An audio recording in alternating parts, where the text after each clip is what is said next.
Hello. चलिए आज हम सैलिएंट फीचर्स ऑफ कॉन्स्टिट्यूशन की बात करने वाले हैं। ओके।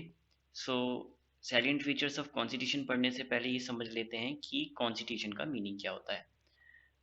कॉन्स्टिट्यूशन जो है, इसके बारे में लिख लेते हैं एक बार। कॉन्स्टिट्यूशन जो है इसे सुप्रीम लॉ ऑफ लैंड कहा जाता है।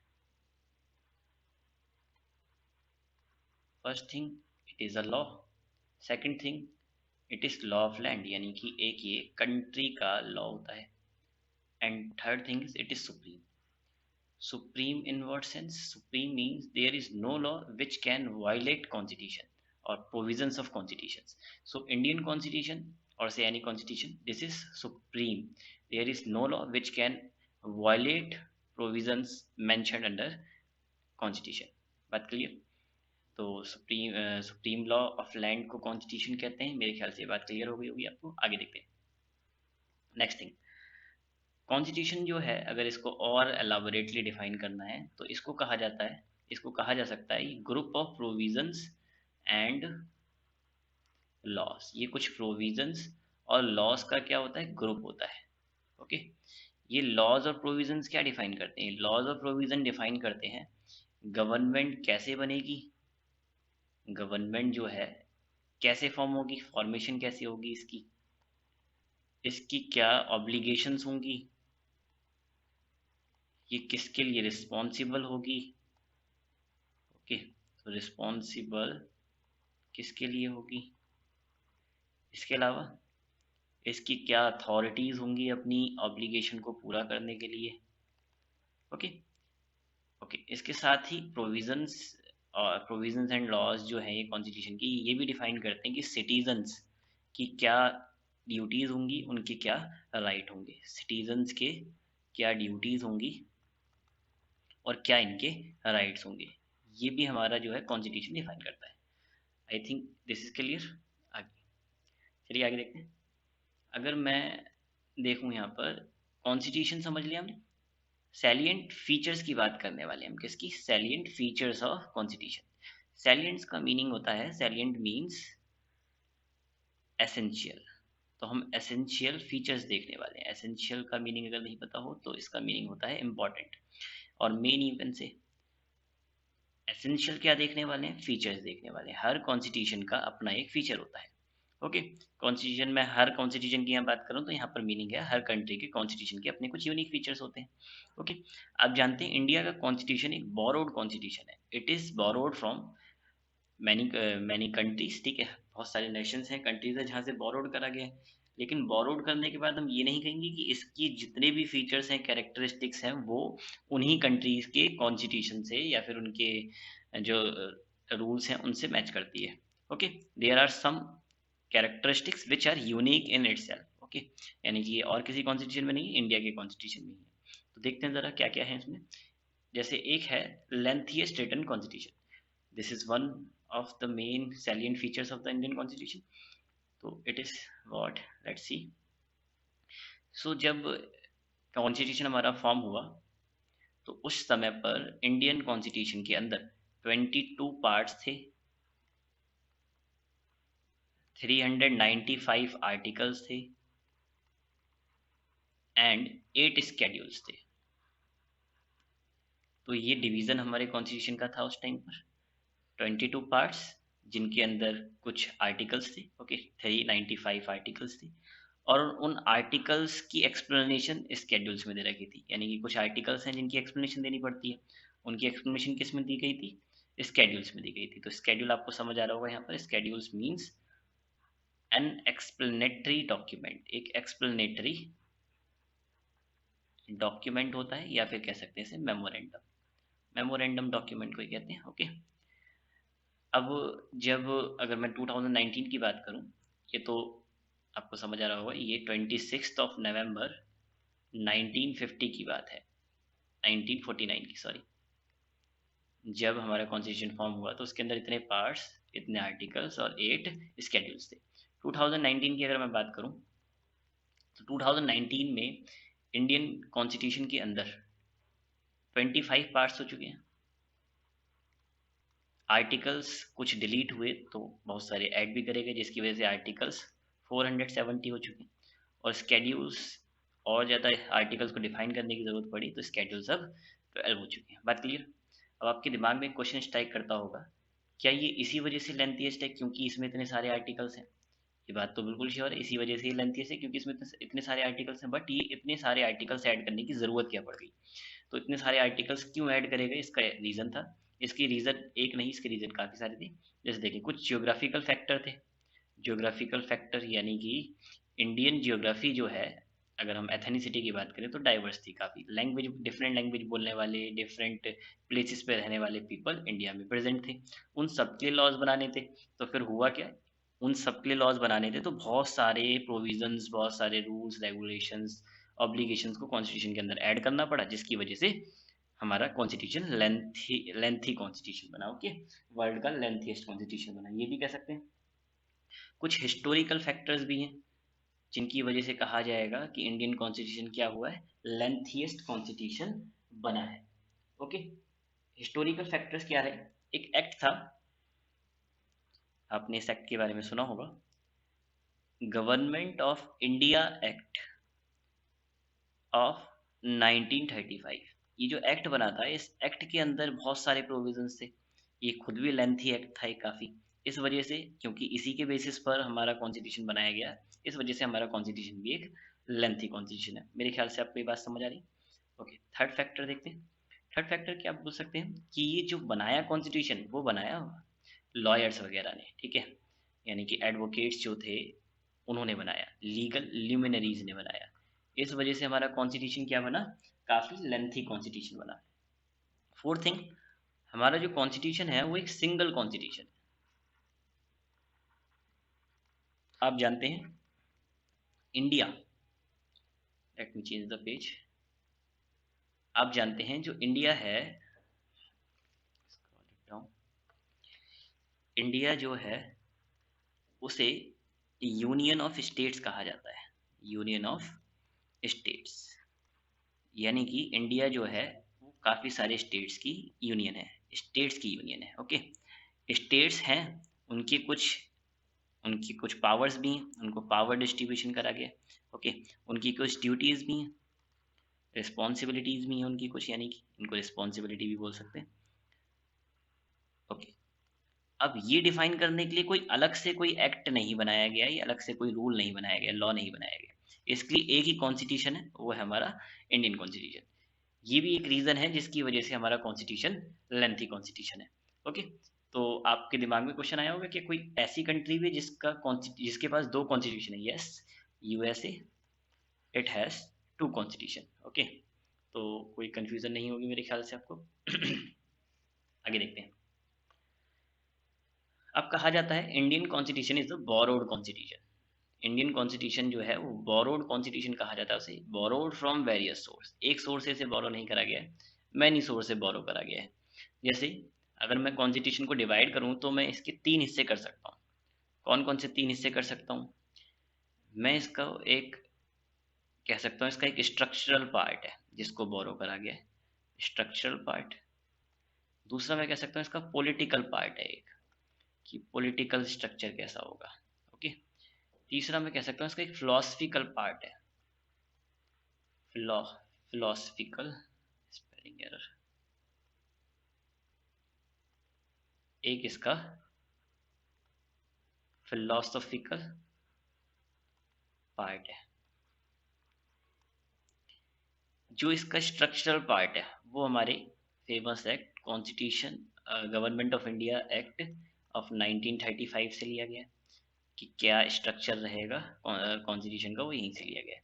अगर आप ध्यान से देखेंगे तो more than half of the constitution is based on government of India act 1935। Political part जो है वो ब्रिटिश कॉन्स्टिट्यूशन से लिया गया है, या कहीं ब्रिटेन से लिया गया है। बात क्लियर? और थर्ड फिलोसफिकल पार्ट जो है, इसमें हम फंडामेंटल राइट्स और directive principles of state policies की बात करते हैं। तो ये अमेरिकन कॉन्स्टिट्यूशन से लिया गया है, ये अमेरिका से लिया गया है, ये कह सकते हैं। एंड इरिस कॉन्स्टिट्यूशन से लिया गया है, इरिस से लिया गया है। बात clear? Next, so borrowed from various source है, लेकिन ये अडेप्टेड है। हमने कॉन्स्टिट्यूशन को बोरो ज़रूर करा, लेकिन हमने उनमें चेंजेस भी करे। एज इट इज़ हमने एक्सेप्ट नहीं कर लिया। ये क्या है, adapted to the circumstances in the India है। इंडिया में जो सर्कमस्टांसेस थी उनके अकॉर्डिंग इसको अडेप्ट भी करा गया है। बात क्लियर? इसलिए हमें ये बात ध्यान रखनी, borrowed Indian constitution is a borrowed constitution, but it is not only borrowed but it is adapted as well. Okay, ये सिर्फ बोरोड नहीं कर लिया गया, इसको अडेप्ट करा गया, इसमें चेंजेस करे गए, उसके बाद इसको एक्सेप्ट करा गया। नेक्स्ट देखते हैं, blend of flexibility and rigidity. Blend मतलब you can say mix, it is a mix, mixture. ये मिक्स है, किस चीज का मिक्स है? ये फ्लेक्सिबिलिटी का मिक्स है और रिजिडिटी का मिक्स है। अब फ्लेक्सिबिलिटी का मीनिंग आप जानते हैं, जिसको चेंज किया जा सके, और रिजिडिटी का मतलब जिसको चेंज ना किया जा सके। ओके, तो इंडियन कॉन्स्टिट्यूशन को फ्लेक्सिबल बोला जाता है because there is a scope to change the constitution, to amend the constitution. आप जानते होंगे आर्टिकल 360, आर्टिकल 368 जो है वो वो बताता है कि parliament has the power to amend Indian constitution. Okay, parliament के पास पावर है कि वो अमेंड कर सकती है कॉन्स्टिट्यूशन को। बात क्लियर? लेकिन हम कहते हैं हमारा कॉन्स्टिट्यूशन रिजिड भी है। रिजिड क्यों कहते हैं? क्योंकि it is difficult, it required a complex procedure. It requires, क्या रिक्वायर करता है? कॉम्प्लेक्स प्रोसीजर, एक कॉम्प्लेक्स प्रोसीजर रिक्वायर करता है, कॉम्प्लेक्स प्रोसीजर, जिसकी वजह से क्या है, ये रिजिड है। बात क्लियर? ऐसा भी नहीं है कि इंडियन जो मतलब कि पार्लियामेंट है इंडिया की, वो कोई सा भी हमारा पार्ट जो है मतलब कि कॉन्स्टिट्यूशन का किसी भी तरीके से चेंज कर दे। Okay, there is our supreme court, judiciary you can say. ये जो है कुछ जगह पार्लियामेंट को स्टॉप भी कर सकता है, उसके पास पावर है कि अगर कॉन्स्टिट्यूशन का कोई बेसिक स्ट्रक्चर अफेक्ट करने की कोशिश कर रहा है तो उस टाइम पर वो पार्लियामेंट को क्या कर सकती है, उसके कोई भी ऐसे एक्ट को, कोई भी रूल को अनकॉन्स्टिट्यूशनल डिक्लेयर कर उसको रिपील कर सकती है। बात क्लियर? आगे देखते हैं, फेडरल सिस्टम विद यूनिटरी बायस। अब यहाँ फेडरल सिस्टम का मीनिंग क्या होता है जरा देख लेते हैं। देखिए, मैं पेज चेंज कर लेता हूँ इसके लिए।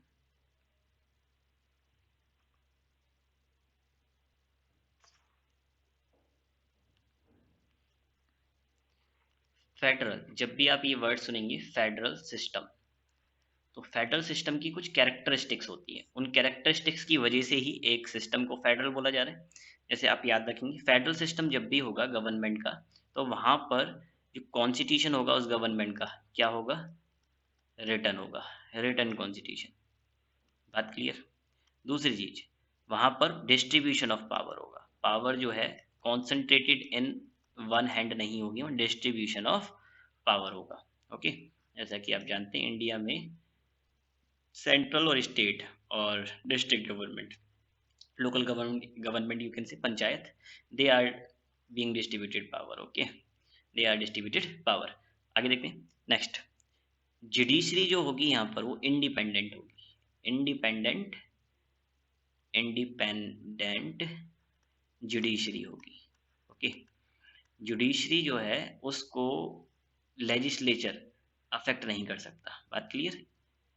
जुडिशरी जो है उसमें जजेस की अपॉइंटमेंट में लेजिस्लेचर इंटरफेयर नहीं कर सकता, एग्जीक्यूटिव इंटरफेयर नहीं कर सकता। ये क्या है, इंडिपेंडेंट जुडिशरी। नेक्स्ट, अगर कैरेक्टरिस्टिक की बात करूं तो इनका कॉन्स्टिट्यूशन क्या होना चाहिए, फेडरल सिस्टम में कॉन्स्टिट्यूशन रिजिड होना चाहिए। ओके, कॉन्स्टिट्यूशन अगर रिजिड नहीं है तो वो फेडरल सिस्टम नहीं माना जाएगा। फेडरल सिस्टम होने के लिए constitution must be rigid, rigid means difficult to change. Okay, और अगर आप ध्यान से देखें, इंडियन कॉन्स्टिट्यूशन जो है वो एक रिटन कॉन्स्टिट्यूशन है, यहाँ पर डिस्ट्रीब्यूशन ऑफ पावर है, हम आगे देखेंगे, इंडिपेंडेंट जुडिशरी इसके बारे में हम पढ़ेंगे, और रिजिड कॉन्स्टिट्यूशन ही हमने भी ऊपर पढ़ा। तो इसे क्या कहा जाता है, फेडरल सिस्टम कहा जाता है। बात क्लियर? अगर फेडरल सिस्टम है तो एक यूनिटरी सिस्टम भी होना चाहिए। यूनिटरी सिस्टम में क्या होगा,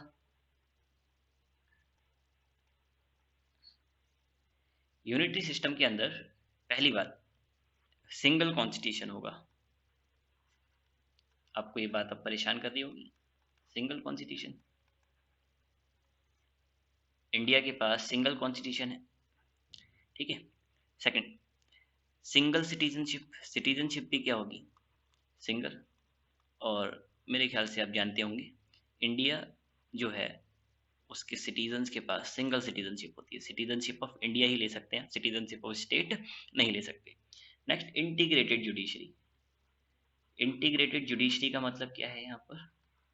स्टेट और सेंट्रल, यानी कि स्टेट एंड यूनियन, इन सभी की जो जुडिशरी है वो सिंगल रहेगी। बात क्लियर? इंटीग्रेटेड रहेगी, कोई सेपरेशन नहीं होगा कि स्टेट के मैटर्स जो हैं सिर्फ स्टेट के लिए जो कोर्ट्स बनाए गए हैं, हाई कोर्ट वगैरह, वही डील कर सकते हैं और सुप्रीम कोर्ट यूनियन मैटर्स को डील करेगा, ऐसा नहीं है। ओके। नेक्स्ट जो इसकी कैरेक्टरिस्टिक है ये आपको याद रखनी, एमरजेंसी प्रोविजंस। तो मेरे ख्याल से आपको बात समझ आ गई होगी। तो इमरजेंसी प्रोविजंस क्या है? कोई भी अगर फाइनेंशियल इमरजेंसी आती है या इंटरनल सिक्योरिटी का कोई इशू है तो उस टाइम पर इमरजेंसी प्रोविजंस को अप्लाई किया जा सकता है। ठीक है, तो ये जो है ये यूनिटरी सिस्टम है। बात क्लियर?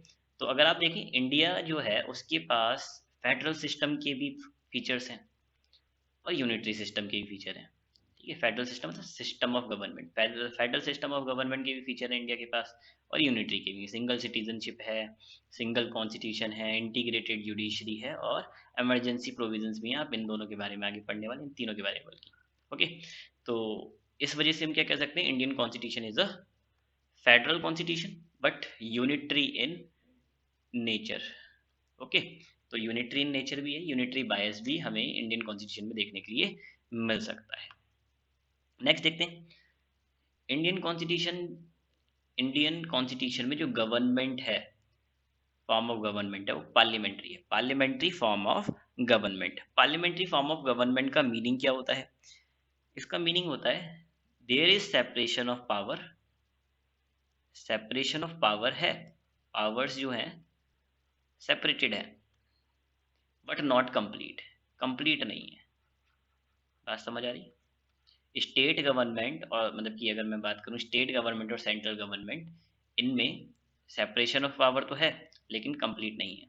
ओके, या फिर हम कह सकते हैं जो लेजिस्लेचर है स्टेट की, मैं स्टेट और सेंट्रल की बात ना करूं तो यहाँ पर जो लेजिस्लेचर है, लेजिस्लेचर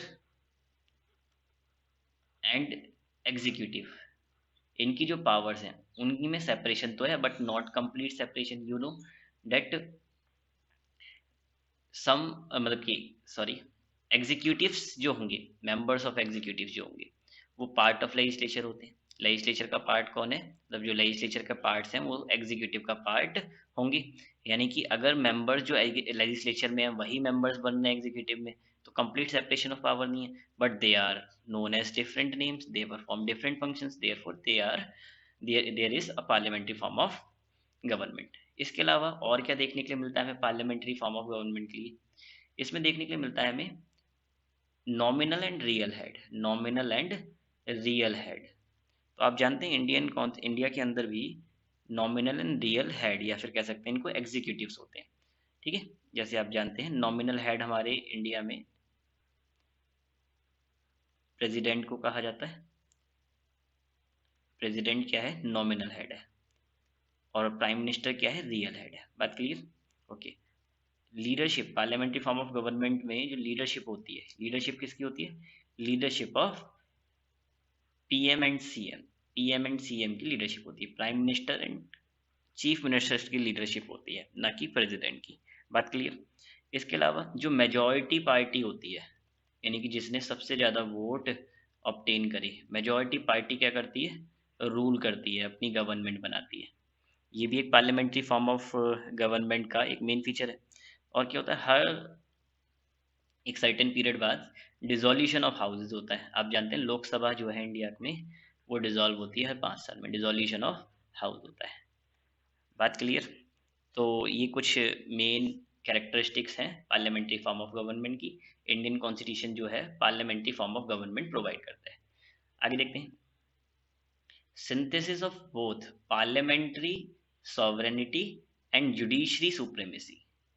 पार्लियामेंट्री सॉवरेनिटी का मीनिंग क्या है? सॉवरेनिटी देख लेते हैं जरा। अगर आप इस वर्ड से पहली बार एनकाउंटर कर रहे हैं तो इसका मीनिंग मैं बता देता हूँ आपको। Sovereignty meaning supreme power, supreme authority. Okay, supreme authority. देखो, अगर मैं कहूँ मैं सुप्रीम हूँ, मेरे पास सुप्रीम अथॉरिटी है, यानी कि मैं जो डिसीजन लेना चाहूँ वो डिसीजन ले सकता हूँ, मुझे किसी से पूछने की ज़रूरत नहीं है, तो कहा जाएगा I have sovereignty. I have sovereignty. Okay. अब यहाँ पार्लियामेंट्री सॉवरेनिटी की बात की जा रही है, यानी कि पार्लियामेंट जो है वो सॉवरन है, वो सुप्रीम अथॉरिटी है, उसको कोई डिसीजन लेने के लिए किसी और से पूछने की ज़रूरत नहीं है। तो यहाँ पर बोला जाएगा पार्लियामेंट्री सॉवरेनिटी इंडिया के पास है। Indian parliament can amend any part of Indian constitution. ठीक है, it doesn't require to ask anybody or any other country, any or government of any other country or any other body that can it change its constitution और not. Okay, बात clear. तो parliamentary sovereignty का meaning क्या है कि parliament of India के पास supreme authority है constitution को चेंज करने की। बात क्लियर। लेकिन यहाँ जुडिशरी सुप्रीमेसी का मतलब क्या होता है? जुडिशरी सुप्रीमेसी का मीनिंग है जुडिशरी इज सुप्रीम। अगर कोई कॉन्स्टिट्यूशन में चेंज हो और वो चेंज अनकॉन्स्टिट्यूशनल है, ओके, यानी कि वो गलत प्रोसीजर से इम्प्लीमेंट करने की कोशिश की गई है, या फिर उसके अंदर कुछ ऐसे प्रोविजंस हैं जो कि क्या करते हैं, वायलेट करते हैं कोई भी बेसिक स्ट्रक्चर ऑफ कॉन्स्टिट्यूशन को, तो जुडिशरी क्या कर सकता है? Judiciary can declare the act unconstitutional to the extent it is violating the basic structure of the constitution. बात क्लियर। तो ये सिंथेसिस ऑफ बोथ है। इंडियन कॉन्स्टिट्यूशन क्या है? दोनों का सिंथेसिस है। इसमें पार्लियामेंट्री सॉवरेनिटी भी है और जुडिशरी सुप्रीमेसी भी है, यानी कि पार्लियामेंट किसी भी पार्ट को चेंज कर सकती है कॉन्स्टिट्यूशन की without asking to any other person. Okay. दूसरी तरफ जुडिशरी क्या कर सकती है? अपनी ये जो लीगल पावर है उसका यूज करते हुए, या प्रोसीजर एस्टेब्लिश बाय लॉ का यूज करते हुए, या procedure due process of law का यूज करते हुए, प्रोसीजर एस्टेब्लिश्ड बाय लॉ का यूज करते हुए, या फिर ड्यू प्रोसेस ऑफ लॉ का यूज करते हुए क्या कर सकता है? किसी भी प्रोविजन, किसी भी एक्ट को उस हद तक अनकॉन्स्टिट्यूशनल डिक्लेयर कर सकता है जिस हद तक वो वायलेट करता है basic structure of the constitution. ये बात याद रखनी है आपको, basic structure of the constitution. अभी basic structure of the constitution क्या होता है ये भी हमें पता होना चाहिए। बेसिक स्ट्रक्चर कहीं पे भी डिफाइन नहीं है।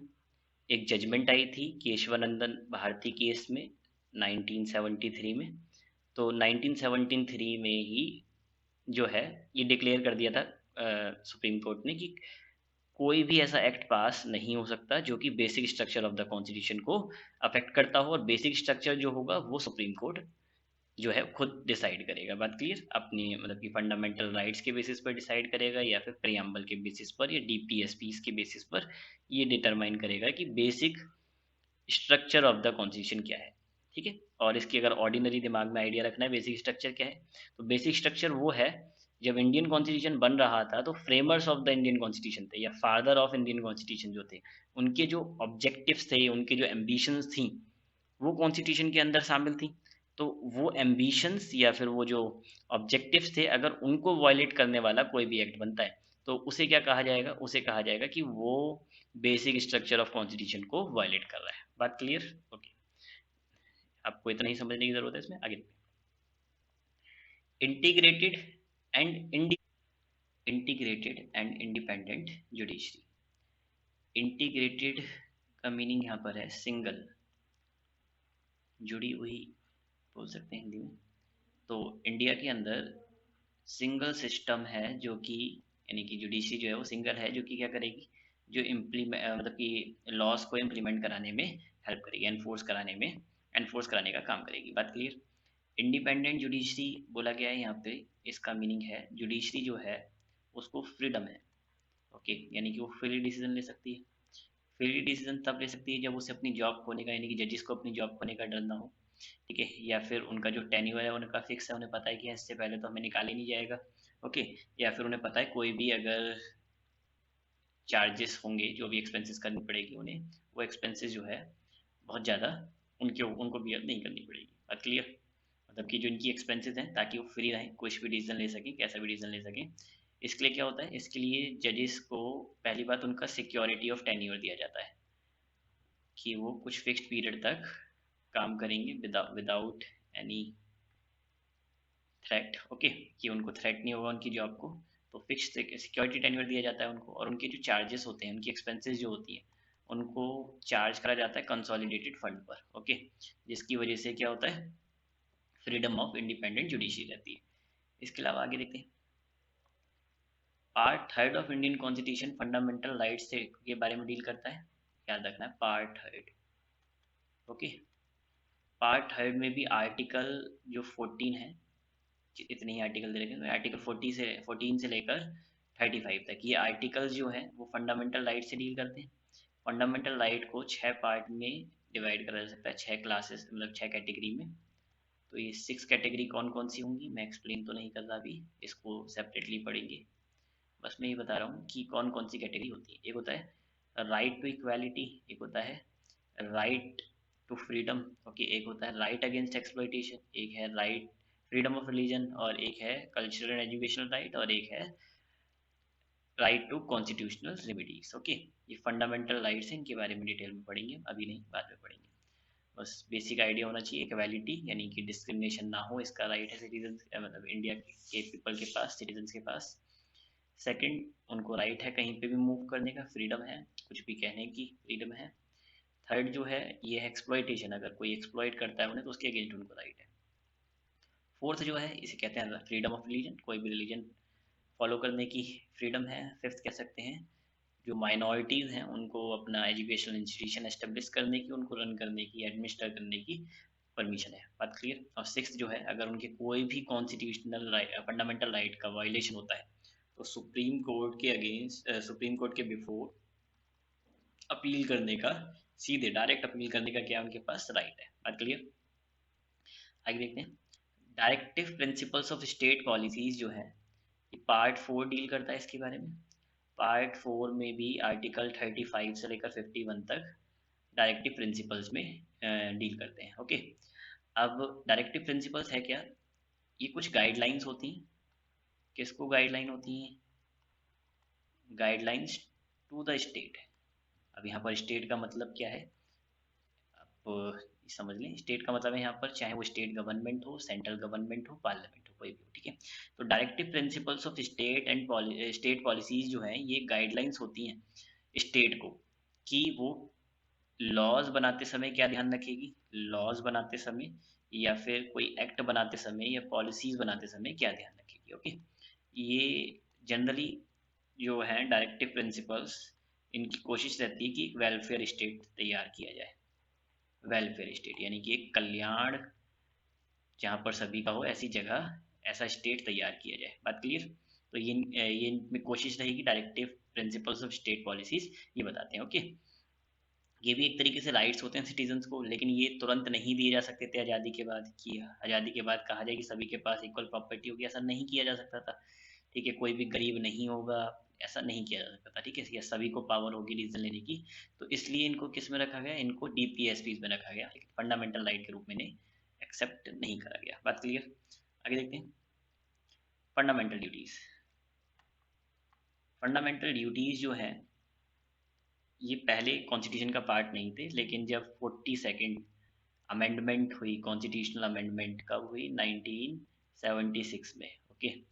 इस अमेंडमेंट में बहुत ही ज़्यादा इंपॉर्टेंट अमेंडमेंट है ये, ठीक है, इसको मिनी कॉन्स्टिट्यूशन के नाम से भी जाना जाता है, बहुत सारे चेंजेस आए थे इसमें। तो इसी में एक चेंज क्या था, एक अमेंडमेंट क्या था कि कॉन्स्टिट्यूशन के में पहले तो एक नया पार्ट ऐड कर दिया गया, part 4A, okay, fundamental, sorry, DPSP के बाद इसको ऐड कर दिया गया, और इस पार्ट के अंदर एक आर्टिकल ऐड कर दिया गया, और इस आर्टिकल के अंदर कुछ 10 ड्यूटीज बताई गई सिटीजन्स की, ओके, क्या ड्यूटीज होंगी इंडियन सिटीजन की। बाद में एक अमेंडमेंट आई 86 अमेंडमेंट, उसमें एक और इसमें ऐड कर दिया गया, एक ड्यूटी और ऐड कर दी गई, ठीक है। और इस तरीके से फंडामेंटल ड्यूटीज जो है अब जो कॉन्स्टिट्यूशन का पार्ट है, तो ये फंडामेंटल ड्यूटी है इंडियन सिटीजन्स पर, वो यानी कि सिर्फ उनके पास फंडामेंटल राइट्स नहीं, ड्यूटीज भी जिनको उनको फॉलो करना चाहिए, बात क्लियर। आगे देखते हैं, secular state. Secular word was not in the preamble initially, तो इनिशियली ये कॉन्स्टिट्यूशन में नहीं था, या फिर कह सकते हैं प्रियम्बल में नहीं था। प्रियम्बल भी कॉन्स्टिट्यूशन का पार्ट है, तो प्रियम्बल में ये पार्ट नहीं था। फिर क्या हुआ, एक अमेंडमेंट मैंने अभी आपको बताई, 42nd अमेंडमेंट। 42nd अमेंडमेंट के ही दौरान ये वर्ड प्रियम्बल में ऐड करा गया, सेकुलर वर्ड को प्रियम्बल में ऐड करा गया। ये सेकुलर का मीनिंग क्या है समझ लेते हैं जरा। देखिए, 3 टाइप के स्टेट्स हो सकते हैं। एक स्टेट हो सकता है जिसको कहते हैं अथियस्ट स्टेट।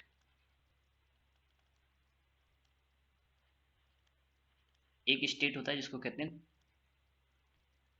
थियोरोक्रेटिक स्टेट। और एक स्टेट होता है जिसको कहते हैं सेकुलर स्टेट। मैं अगर आपको एग्जांपल दूंगा तो आपको समझ आ जाएगा। जैसे देखिए, अथियस्ट स्टेट क्या होता है, अगेंस्ट रिलीजन होता है। रिलीजन को फॉलो ही नहीं किया जाएगा किसी भी, ओके, कोई भी रिलीजन फॉलो नहीं करा जाएगा। रिलीजन न्यूट्रल होता है और अगेंस्ट रहता है, कोई भी रिलीजन फॉलो नहीं करा जाएगा। थियोक्रेटिक स्टेट जो है, ये वन रिलीजन को क्या करता है, सपोर्ट करता है, लाइक पाकिस्तान, बांग्लादेश, म्यांमार और श्रीलंका।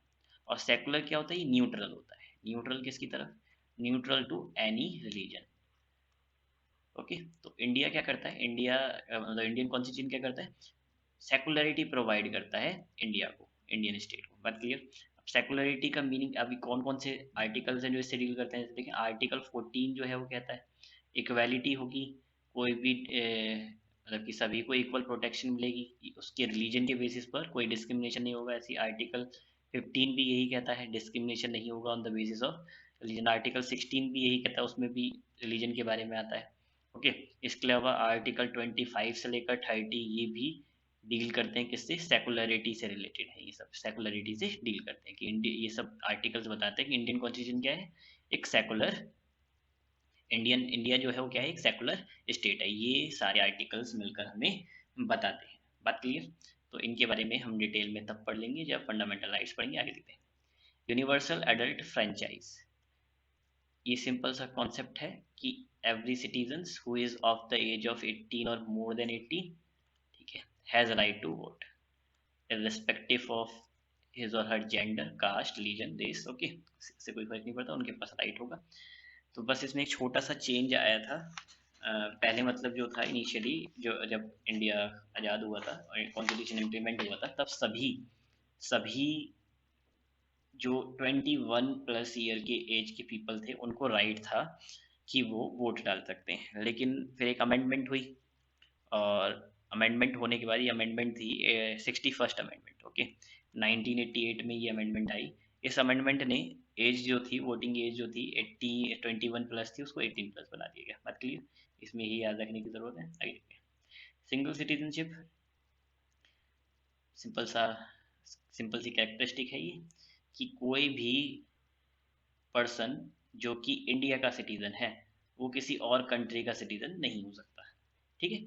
और अगर कोई भी पर्सन जो दूसरी कंट्री का सिटीजन है वो इंडिया का सिटीजन नहीं हो सकता। बात क्लियर। यानी कि India prohibits double citizenship, dual citizenship को इंडिया जो है एक्सेप्ट नहीं करता। ओके, तो इसके बारे में बस इतने जानना था। आगे देखते हैं, इंडिपेंडेंट बॉडीज।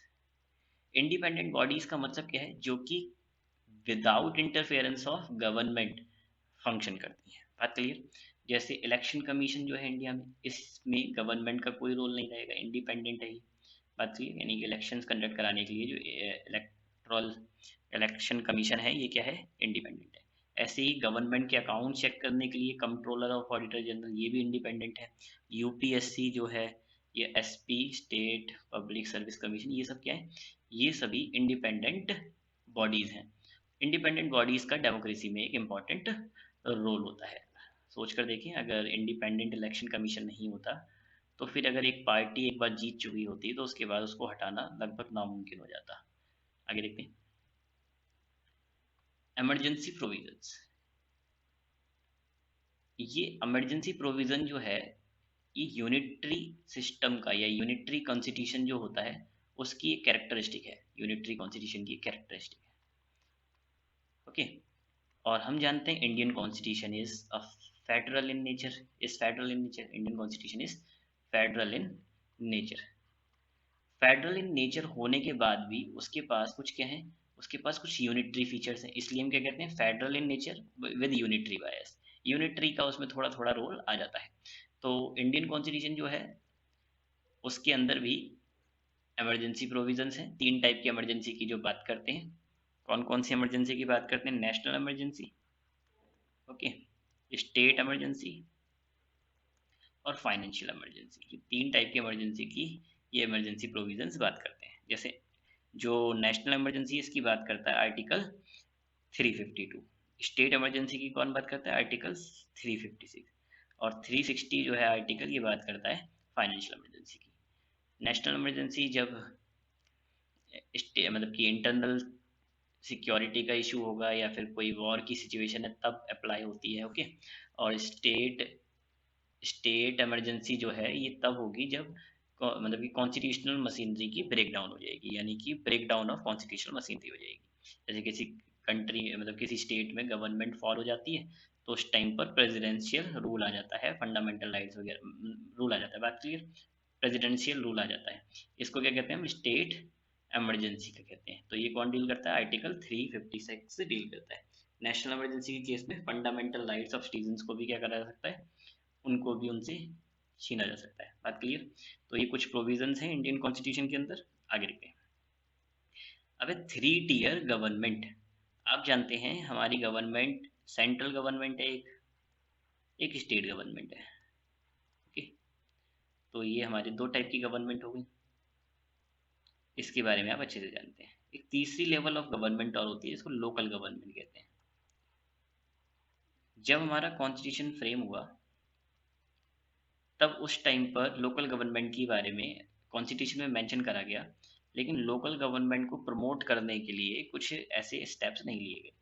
लेकिन जो हमारा ये डीपीएसपीज होते हैं इसमें एक आइडियोलॉजी होती है, इसको गांधीयन आइडियोलॉजी कहते हैं। गांधीयन आइडियोलॉजी से रिलेटेड कुछ प्रोविजंस होते हैं, ओके।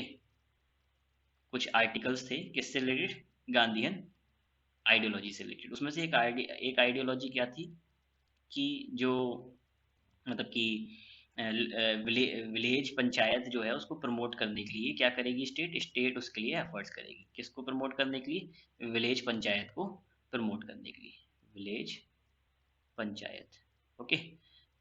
तो इस आइडियोलॉजी को ध्यान में रखते हुए कॉन्स्टिट्यूशन के अंदर कुछ अमेंडमेंट्स आई। क्या अमेंडमेंट आई? अमेंडमेंट 73 आई और अमेंडमेंट 74 आई। तो 73rd अमेंडमेंट एक आई कॉन्स्टिट्यूशन के अंदर। इस अमेंडमेंट में करा क्या गया? इस अमेंडमेंट के अंदर जो पंचायत थी उनको कॉन्स्टिट्यूशनल रिकॉग्निशन दे दी गई, पंचायत, ओके, इनको और ज़्यादा फ्रीडम देने की बात की गई। और इसके साथ ही एक नया पार्ट ऐड करा गया, पार्ट 11 ए ऐड कर दिया गया, सॉरी 9 ए ऐड कर दिया गया। और उसके अलावा जो है 11th शेड्यूल कॉन्स्टिट्यूशन में ऐड कर दिया गया, जो किससे डील करता था? जो पंचायत से डील करता था।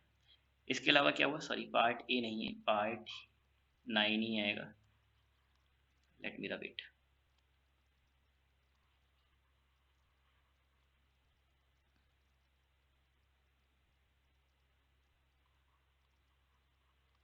तो जो पार्ट 9 के अंदर पंचायत थी उनको कॉन्स्टिट्यूशनल रिकॉग्निशन दे दी गई, बात clear.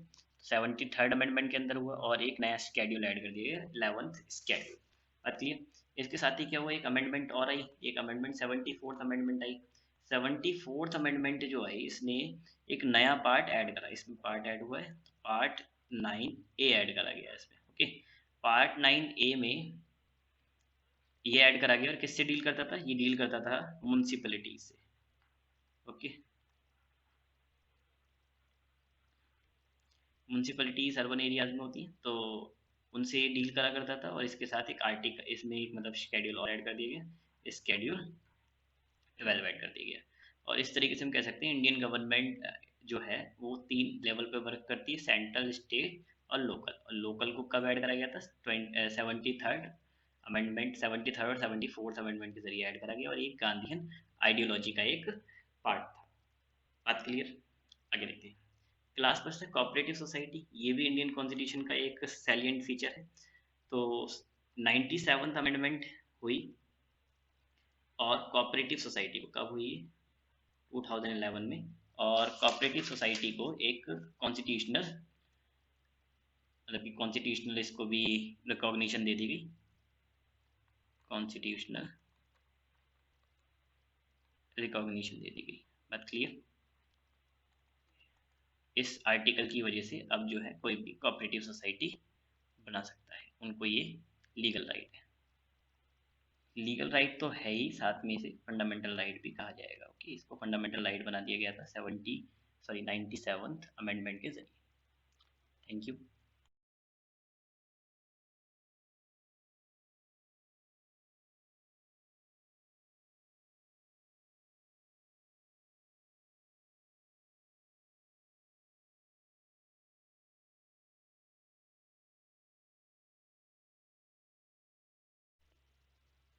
Many of the people have criticized our constitutions on many grounds. Criticize means they have found some error in the constitution, that some faults in the constitution, that on which grounds people criticized Indian constitution. Okay, so there are some faults or errors. Let's see what are those errors and faults on on which people have criticized Indian constitutions.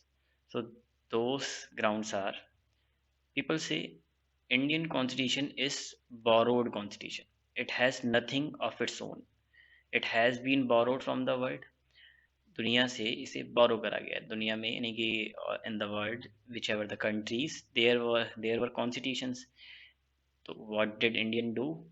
Indians inquired in the constitutions of countries other countries के constitutions में क्या करा उन्होंने? Inquired करा, और India के लिए उसमें क्या क्या सूट करता था उन्होंने सीधे सीधे प्रोविजंस लेना शुरू कर दिया। बात क्लियर? और उन्होंने कॉन्स्टिट्यूशन बना दिया इंडिया का। तो India has nothing of its own, it has borrowed all the provisions. People criticized India on this basis, but Dr. Bhimrao Ambedkar has said that India borrowed many articles from other constitution, but it did not accept those articles, those provisions blindly, but it had amendments, it had changes in those articles. Okay, so although Indian constitution is borrowed constitution, but it was not blindly accepted. It was accepted after changes so that it can adapt, sorry, Indian circumstances. Okay, next, people say Indian constitution is a carbon copy of the Act of 1935, or you can say a carbon copy of the 1935 Act. Why people say this? There is reason. So 1935 में government of India नाम से एक act British parliament में पास हुआ। Okay, इस act के अंदर बहुत सारे प्रोविजंस थे, आर्टिकल्स थे। वो आर्टिकल्स एडमिनिस्ट्रेशन से डील करते थे, पॉलिटिकल स्ट्रक्चर से डील करते थे, तो बहुत सारे ऐसे प्रोविजंस थे। पीपल क्या कहते हैं, क्योंकि इंडियन कॉन्स्टिट्यूशन के ज़्यादातर जो आर्टिकल्स हैं वो किससे मैच करते हैं, वो इस एक्ट से मैच करते हैं, गवर्नमेंट ऑफ इंडियन एक्ट 1935। इस वजह से पीपल इस बात को क्रिटिसाइज करते हैं। ओके, लेकिन again doctor Bhimrao Ambedkar gave his statement in support of and against this statement or against this criticism that India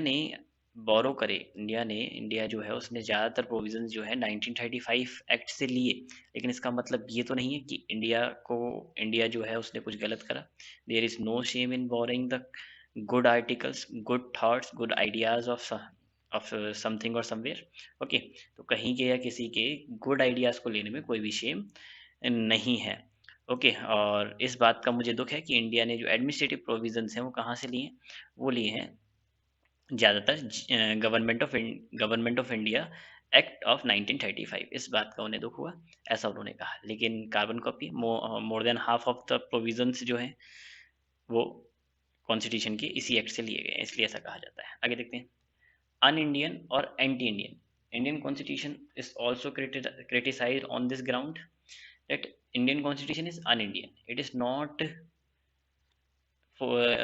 belong to India. Okay, or it is anti-Indian. It is against Indians. So people has criticized on this ground as well. People say that articles in the constitutions are most related to western western politics and western styles. Okay, so there is nothing of India. Even if we know the music we selected in our Rashtragan, that is also a western band. Okay, this is not our Indian band. तो इस ground in grounds के basis पे भी India के constitution को criticise करा जाता है। इसके अलावा एन अनगांधीयन कॉन्स्टिट्यूशन, तो people also criticised Indian constitution that it is an un-Gandhian constitution. What were the Gandhi's aspirations? They are not covered in this constitutions. Aspirations of Gandhi have not been covered in this constitutions. Okay, therefore people criticized on this basis that Gandhi thought that government should be formed from panchayat level. तो पंचायत जो है वो base होनी चाहिए, लेकिन ऐसा हुआ नहीं था स्टार्टिंग। पंचायत को बेस बनाते हुए फिर पंचायत में कुछ मेंबर्स होंगे, वो स्टेट लेवल को डिस्ट्रिक्ट लेवल को चुनेंगे, स्टेट लेवल की गवर्नमेंट बनेगी, फिर सेंट्रल की, यानी कि पंचायत से शुरुआत होनी चाहिए, लेकिन ऐसी होती नहीं। ठीक है, इस वजह से भी पीपल जो है क्रिटिसाइज करते हैं कि अनगांधीयन है या अनगांधीयन कॉन्स्टिट्यूशन है, गांधी इस प्रिंसिपल पर आइडियोलॉजी पर बेस्ड नहीं है। Next base of criticism is elephantine size. Indian constitution is a bulky constitution, जैसा कि हमने इसके सैलिएंट फीचर्स में भी बात करी थी। ये लेंथीएस्ट कॉन्स्टिट्यूशन है ऑफ द वर्ल्ड का, तो बल्की कॉन्स्टिट्यूशन है। बल्की कॉन्स्टिट्यूशन का रीज़न हम जानते हैं क्यों है। ओके, और बाकी इसमें जो है पीपल क्रिटिसाइज करते हैं कि इसमें बहुत ज़्यादा एक्सप्लेनेशन है, यानी कि एक्सप्लेनेशन जो है वो ज़्यादा है प्लस कॉम्प्लिकेटेड है। एक्सप्लेनेशन मोर एंड कॉम्प्लिकेटेड है। ओके, इसको समझना बड़ा मुश्किल काम है। और पैराडाइज ऑफ लॉयर्स बताते हैं पीपल इसे, इस पे भी क्रिटिसाइज करते हैं। पैराडाइज मतलब स्वर्ग, ये लॉयर्स का स्वर्ग है, क्योंकि मेनली जो पीपल थे वो लॉयर्स थे, जो भी formation of constitution, framing of constitution में पार्ट ले रहे थे। तो उन लोगों ने, यानी कि लॉयर्स ने कॉन्स्टिट्यूशन को इस तरीके से बनाया, बहुत सारे फ्रेजियोलॉजी का यूज़ करा जो कि डिफ़िकल्ट टू अंडरस्टैंड है by an ordinary person. Okay, और बहुत सारे डिफ़िकल्ट सेंटेंसेस जो है, कॉम्प्लिकेटेड सेंटेंस स्ट्रक्चर्स वगैरह इन्होंने इसमें यूज़ करे, जिसकी वजह से ये जो ऑर्डिनरी पीपल है उस कॉन्स्टिट्यूशन को नहीं समझ सकते। तो people have criticised Indian constitution on these grounds. Okay, so you need to remember this. So thank you.